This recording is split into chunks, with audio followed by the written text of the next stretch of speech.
Bugün yine 8K konuşacağız ama bu sefer 8K'yı konuşurken Canon EOS R5 üzerinden konuşacağız.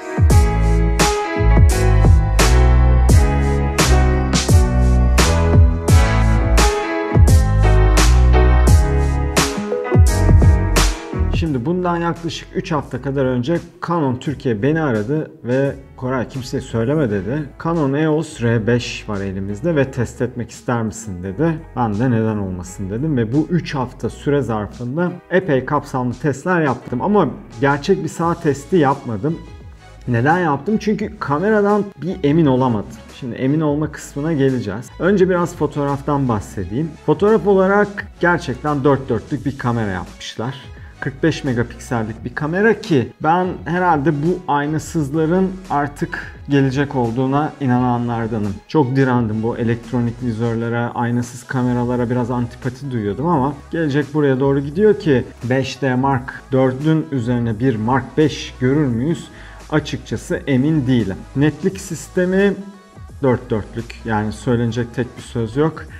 Biliyorum şimdi hepiniz diyeceksiniz ki ulan sen de her kamera incelediğinde netlik sistemi efsane diyorsun diyeceksiniz. Haklısınız. Ne yapayım abi, adamlar her seferinde öteye götürüyorlar ve her seferinde her kamera üreticisi bizi şaşırtıyor. Ama bundaki netlik sistemi gerçekten biraz farklı çünkü derin öğrenme diye bir şey yapmışlar. Bunu şöyle anlatayım size.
Şimdi burada derin öğrenme denilen hikaye şunu yapıyor. Soner'i takip ediyor. Soner ağacın arkasına giriyor ve soner yok olur. Normalde ne olur? Yok olduğu zaman ya netlik bir anda arkaya gider ya da önde çok dominant bir obje varsa görüntüde o dominant objeye netler. Ya da böyle bir arama yapar. Netleyecek bir şey arar ki buna focus hunt deniyor. O focus taramasını yapar ve böyle kararsız bir takım hareketler görürsünüz.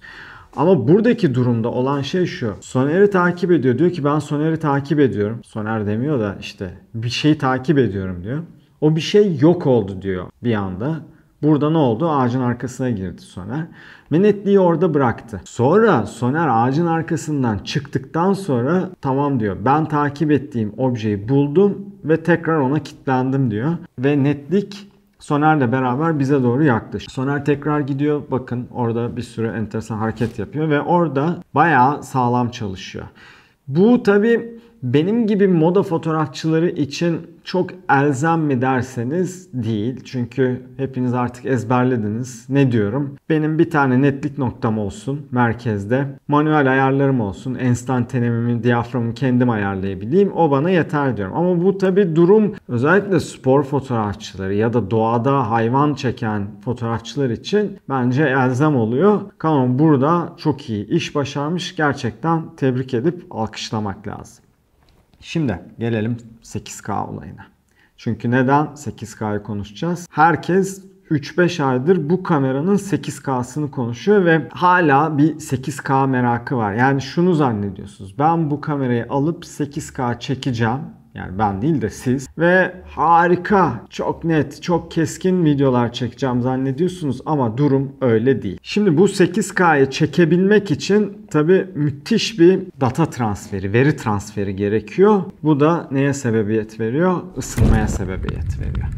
Bilmiyorum, takip ettiniz mi YouTube'da başka kişilerin bu kamera hakkında ne dediğini, ama şunu belirtmek istiyorum. Bu kamera satışta olan bir ürün değil. O yüzden de bu kamera Canon'un uygun gördüğü kişilere veriliyor test edilsin diye ve bu kişiler Canon'la bir takım ilişkileri olduğu için bu kamerayı, bakın bunun altını çiziyorum, objektif değerlendirmeleri bence kamera satışa çıktıktan sonra göreceğiz. Ki zaten belki bu saydığım negatif özellikler belki bir ay sonra olmayacak. Belki de olmaya devam edecek. Ama dediğim gibi biraz beklemek lazım.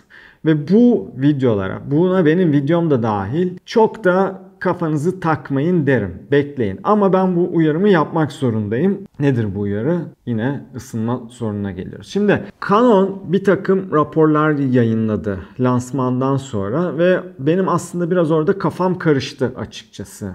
Çünkü siz bir kamera aldığınızda ne oluyor? Özellikle bu DSLR, yani bu form faktördeki kameralarda, bunlar orijinalinde fotoğraf makinesi olduğu için bir limiti oluyor. 30 dakika limiti oluyor. Bunun detayına girmeyeceğim ama bu bir takım regülasyonlarla alakalı. Çünkü bu kameranın aslında temel amacı fotoğraf çekmek. Eğer siz buna video özelliği eklediğiniz zaman işte orada herhalde vergiler ya da regülasyonlardan dolayı bir 30 dakikalık limit koyuyorlar. Ama Canon'daki limit ısınmayla alakalı. Sony kullananlar aşinadır bu ısınma problemine. Hepimizin de aslında bir şekilde bu ısınma problemi pasif soğutma nedeniyle hayatımıza girdi. Nedir bu pasif soğutma? Bir fan yok. Yani kendi kendine soğuması gerekiyor. Bazı kameralarda, şimdi Red gibi kameralarda, profesyonel kameralarda içinde fan var. Büyük ızgaralar var. Soğutmayı öyle yapıyor.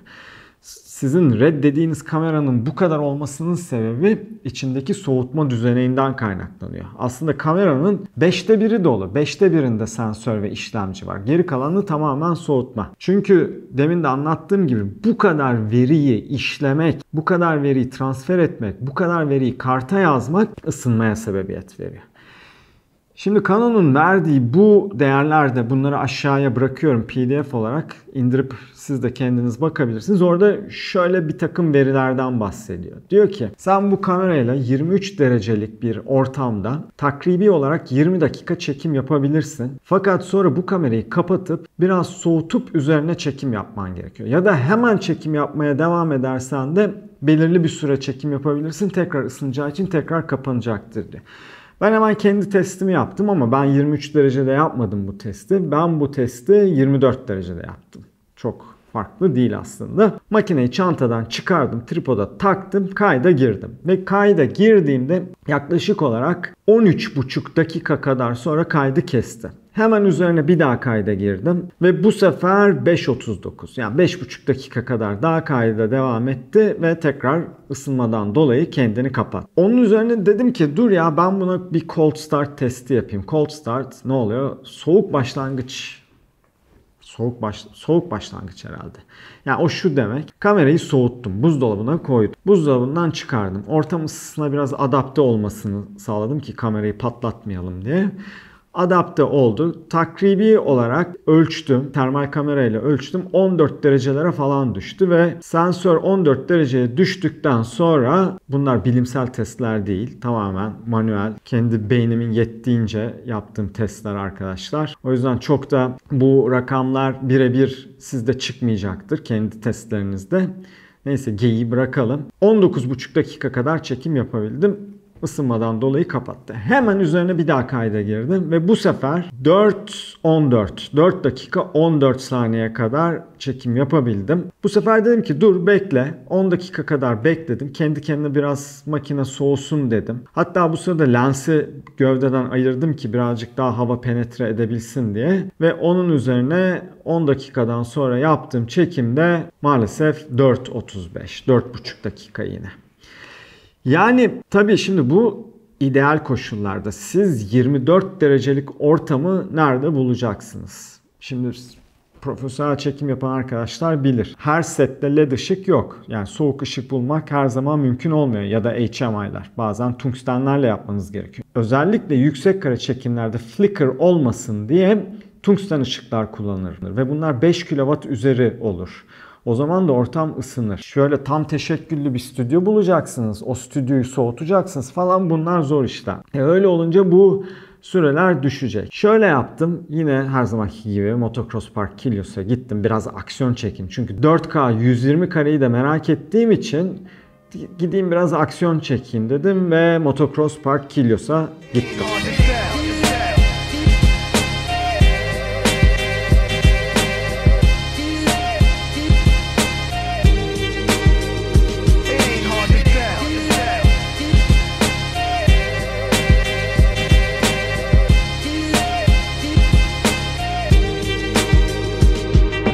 What you learn as you get older, you must become a man one day. Put away childish things.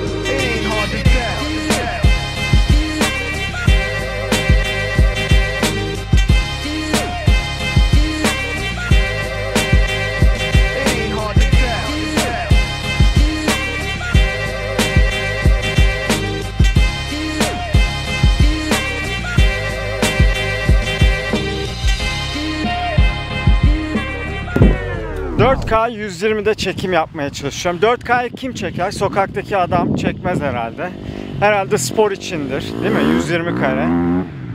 2 dakika çekim yapıyorsun, kendini kapatıyor, açılıyor. 30 saniye çekiyorsun, kendini kapatıyor.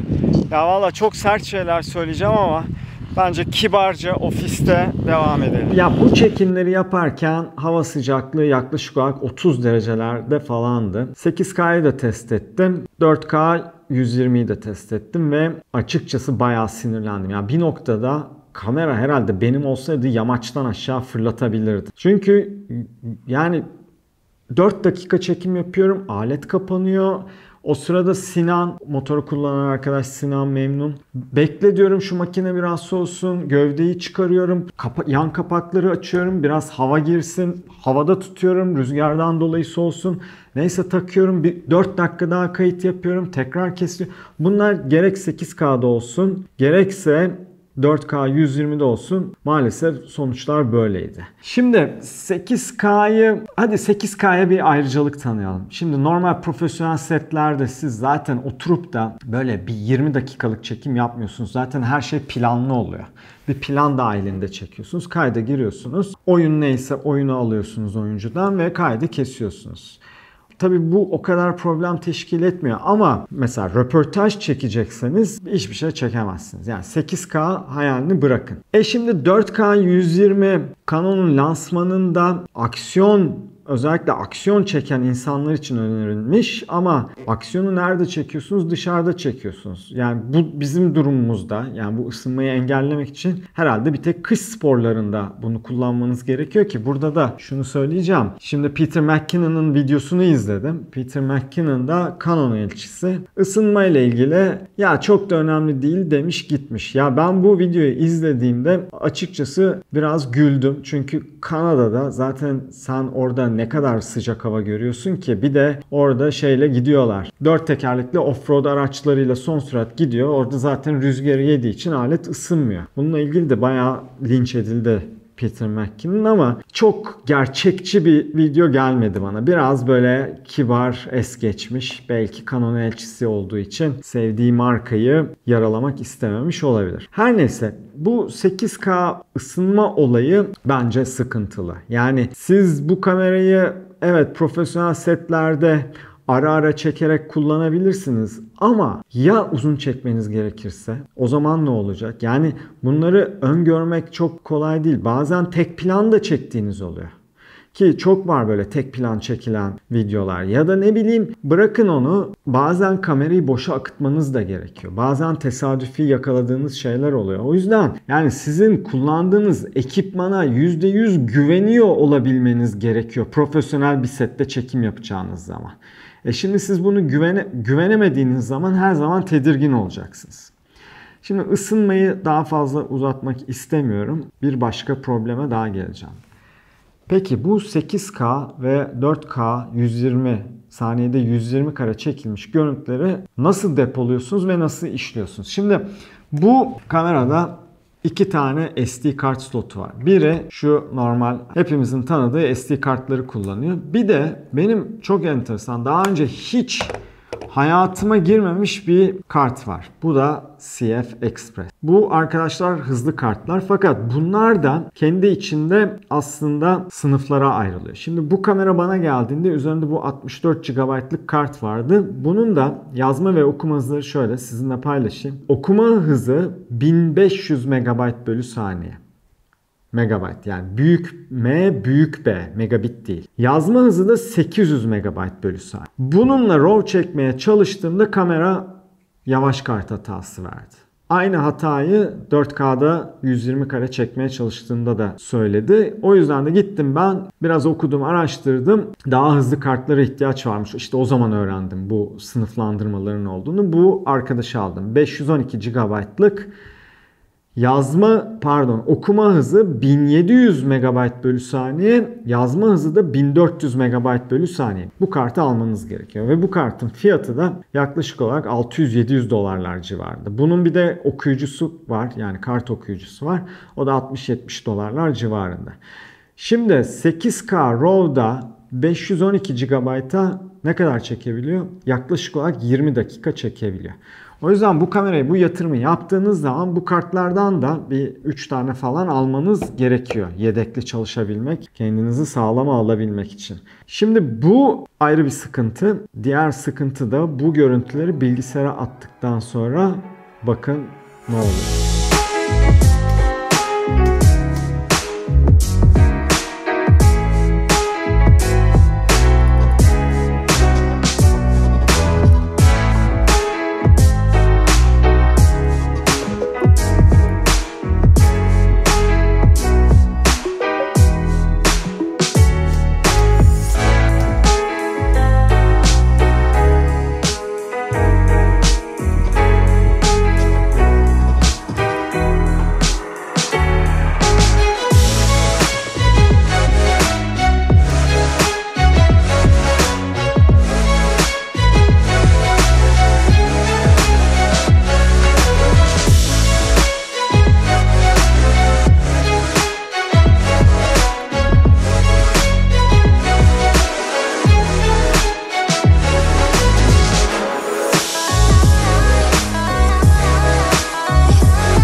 Evet, ben Mac Pro bilgisayarımda 8K RAW'da anca 1/4, 1/8'lerde çalışabildim ki bunu bir tek şu an Premiere'de oynatabiliyorsunuz. Final Cut ya da Avid desteği yok. Dedim acaba benim Mac Pro'm çünkü Intel işlemcili ama AMD ekran kartı kullandığı için acaba bir uyumsuzluk durumu olabilir mi dedim ve Mesut'u aradım. Mesut, Abi selam. nasılsın? İyiyim, sen nasılsın? Ben deyim. Senden bir iyilik isteyeceğim. Her zaman. Google Drive'a bir dosya yüklüyorum. Tamam. 23 GB'cık. Bu pek bir iyilik değil, bunu indir dersen. Bunu bir indir, tamam mı? Evet Yani abi. yarım saat 40 dakika sürer. Ben seni Yaklaşık. bir arayacağım. Tamam. İçinde bir video dosyası var Premiere'le beraber. Premiere projesini de koydum. Onu Tamam. aç. Sonra ben seni 40 dakika sonra arıyorum. Tamam, ben indirmeye başlıyorum şimdi. Tamam. Sen bana linki gönder. Tamam, hadi görüşürüz. Görüşürüz, bay bay. Bay bay. Mesut, Abi selam. ne yapıyorsun? Dosyanı açtım ve bekliyorum abi komutları. Tamam, Premiere'desin. Evet, Bir- Premiere'deyim şu anda. 1/1'desin. Şu anda full, evet. Basayım Tamam, play tuşuna. oynat bakalım. Oynat Uğur'cum. Şimdi oynat tuşuna bastım. Yani şöyle söyleyeyim.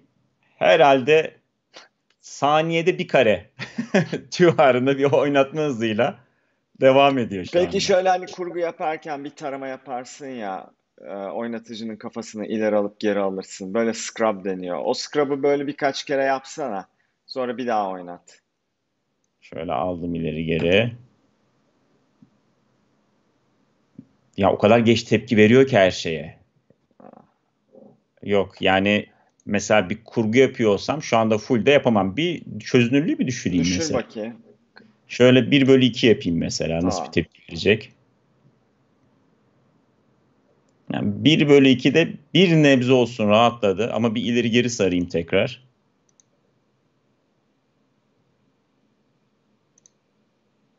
Ya yok, bir yerden sonra görüntü takılıyor. Bekliyorsun makine kendine gelsin diye. Play'e Muhtemelen basıyorsun. bir kısmını buffer edebiliyor. Ondan sonra patlıyor mu? Evet, 1/8'e bir alayım. Hadi Tamam. şey yapalım. İyice abartayım. Yine bastım. 1/8'de mesela şey oynatmaya başladı. Yine Oynatıyor yani. böyle ileri sar, tara, durdur, oynat.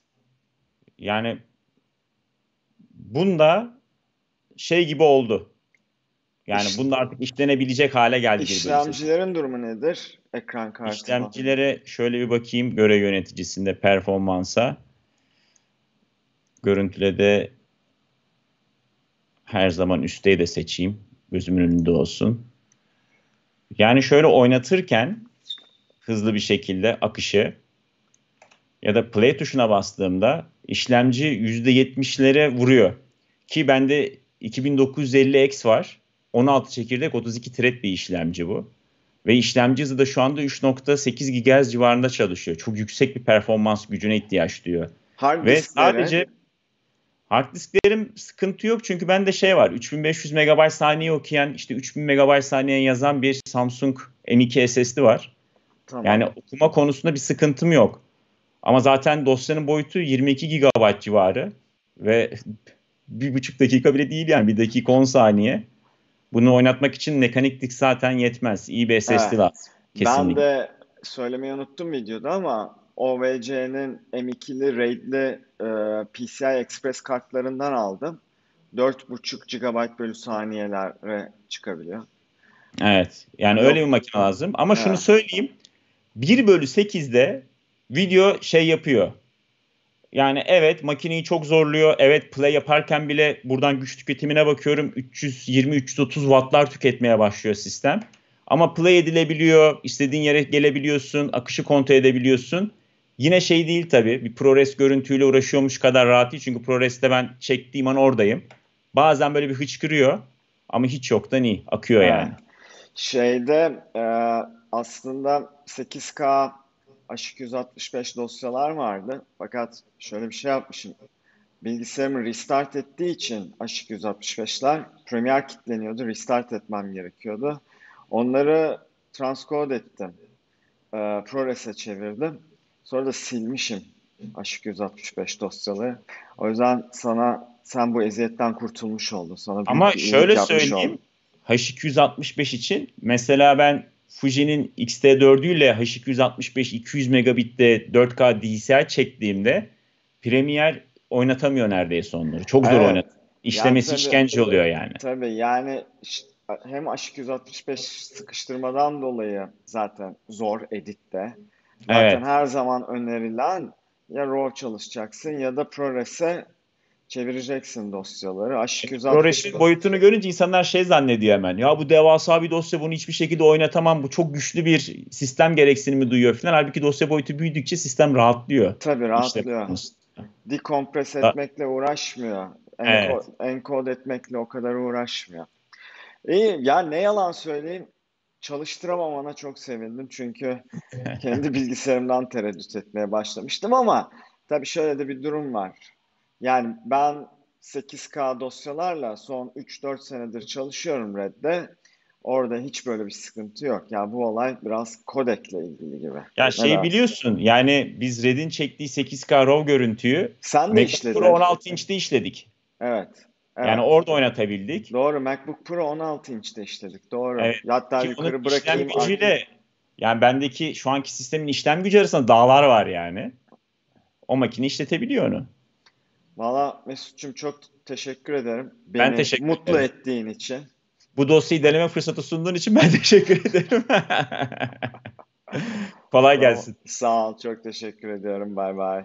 Görüşürüz. Evet, gördüğünüz gibi oynatma sıkıntılı. Yani 4K 120 zaten epey sıkıntılı. Çünkü bir de yani 8K'da ya da 4K'da H265 çektiğinizde yani onlar hiç oynamıyor. Yani bayağı bilgisayar kilitleniyor ve kendine gelemiyor. 8K birazcık daha çalışılabilir düzeyde ama siz kurgu yaparken akıcı kurgu yapabilmek istiyorsunuz. Yani en azından ben öyle istiyorum. Yani o akıcılığı kaybettiğiniz anda kurgu işkenceye dönüyor. Ne yapacaksınız? Proxy. Yani bunların küçük versiyonlarını üreteceksiniz çalışılabilir hale getirmek için. O da zaman kaybı. Ve tabii bu böyle hadi bir çekim yaptım 40 dakikalık ne oldu? 1 terabayt oldu. Bir de bunları saklamak, bunları arşivlemek bilmiyorum yani 8K'ya daha hazır değiliz gibi. Ama ben yıllardır da 8K kullanan bir fotoğrafçıyım ya da yönetmenim. Nerede kullanıyorum? Red'de kullanıyorum. Red'in bir de 8K'ları 16 bit. Şimdi bu kamera 12 bit. Red'in kamerası 16 bit. Burada hemen tabii görüyorum yorumlarda da abi işte Red'e rakip mi geliyor falan gibi yorumlar var. O iş tam öyle değil. Neden öyle değil?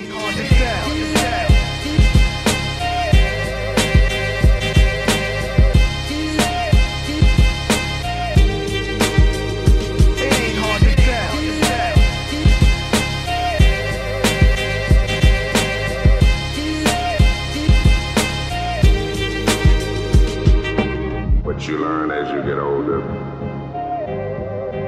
You must become a man one day. Put away childish things. İşte burada gördüğünüz nedenden dolayı. Şimdi ben burada ne yaptım? Özellikle mavi bir filtre koydum. Ve sonra white balansımı koyduğum mavi filtreye göre yapıp orijinal cilt tonlarına dönebiliyor muyum'a baktım. Çünkü burada normalde maviden cilde dönerken siz 8 bit kamerada bunu denediğiniz zaman böyle saçma sapan renklere dönüyor ve yırtılmalar oluyor görüntüde. Evet yine dönebiliyor ama tabii mavi kanal, grain'in yani noise'un olduğu kanal olduğu için inanılmaz bir noise yap. Ama Red'in görüntülerine baktığınız zaman görüntü tertemiz. Tabii ki de bu kamerayı Red'le kıyaslamak doğru değil ama soran arkadaşlar için de abi rakip geliyor mu ya cevap olsun diye de böyle bir uygulama çekmek istedim. Bu biraz teknik bir konu ama hadi cevap vermiş olayım. Bu sırada eosht.com adresinde bir sürü bu kamerayla ilgili veri var. Girip kendiniz de bakabilirsiniz. Orada okuduğum bir yazıda şöyle bir şey diyordu. Şu anki kamera 8K'da bir tek RAW çekebiliyor. 4K ve 1080'e de RAW desteği getireceklermiş. Bu iyi bir haber. Olması gerekiyor. Şu an benim elimdeki kamerada böyle bir imkan yok. Bir de 8K RAW'a compressed yani sıkıştırılmış bir format ekleyeceklerini söylüyorlar. O zaman tabii belki de bu kartları 20 dakika değil belki 40 dakikalar kaydedebileceğiz ve bilgisayar tarafında yani işleme tarafında belki bize bir rahatlık verecektir diye düşünüyorum. Ama şunu da söyleyeyim. Yani açıkçası Red kullanan biri, yıllardır RAW kullanan, videoda RAW kullanan biri olarak RAW tarafını biraz zayıf gördüm. Yani bir tek beyaz ayarı var, tint ayarı var, bir de exposure ayarı var. Halbuki Red'in ayarlarına, RAW ayarlarına girdiğiniz zaman bir sürü parametre var ve bu parametreleri değiştirebiliyorsunuz. Bir de Exposure'da şunu fark ettim. Sadece artı 3 stop yukarı, artı 3 stop alta inebiliyorsunuz. Yani 6 stopluk bir oynama imkanı veriyor size ki bana bu da biraz garip geldi. Neyse. Uzun lafın kısası kamera bence şu an hazır değil gibi. Hazır olacak mı? Dediğim gibi bunu Ağustos ayında satışa çıktığında göreceğiz. Belki o zaman bu video geçerliliğini yitirecek. Belki de en çok izlenen videolar listesine girecek. Çünkü diyecekler ulan herif bunları aylar önce söylemişti diyecekler ama bilmiyorum göreceğiz. Dediğim gibi özetlemek gerekirse bu video dahil şu an hiçbir videoya güvenmeyin. Satışa çıkmasını bekleyin. Ondan sonra kararınızı verin. Ama 8K biraz fantastik bir durum arkadaşlar. Yani donanım olarak parkurunuz, makine parkurunuz hazır değilse bu hayallere çok girmeyin derim. Çünkü 8K işleyebilmek büyük bir yatırım gerektiriyor. Evet, videomuz bu kadar. Dediğim gibi bu videoyu yapıp yapmamak arasında çok kaldım ama siz istediğiniz için yapıyorum. Umarım soru işaretlerinize daha fazla soru işaretiyle cevap vermişimdir. Bir sonraki videom daha keyifli bir video. Şeyma Subaşı'nı çektik Bodrum'da. 2 hafta kadar önce. Onun vlog videosu gelecek. Orada bir de bu Fuji X-T ile bir film çektim. Girin bakın. Eğlenceli, keyifli bir video oldu. Yani dergi için çektiğim video. Haftaya onu da yayınlayıp sizle paylaşacağım. Kendinize iyi bakın. Uzunca zamandır söylemediğim bir şey söyleyeceğim. Videoyu like etmeyi unutmayın. Abone olmayı unutmayın. Aslında güzeliz, iyiyiz. Güzel bir kalabalık olduk. Discord kanalını da gelin arkadaşlar. Bayağı iyi gidiyor Discord kanalı. 5000 aboneye yaklaştık. Günlük post sayıları 5000'lere falan ulaştı. Çok sıkı yardımlaşmalar var. Herkes birbirine soru soruyor, herkes birbirine cevap veriyor, herkes birbirine bir şekilde destek oluyor. Güzel bir platform oldu. Videoların altındaki yorumlar ve cevaplar size yetmiyorsa fazlası Discord kanalda. Kendinize iyi bakın.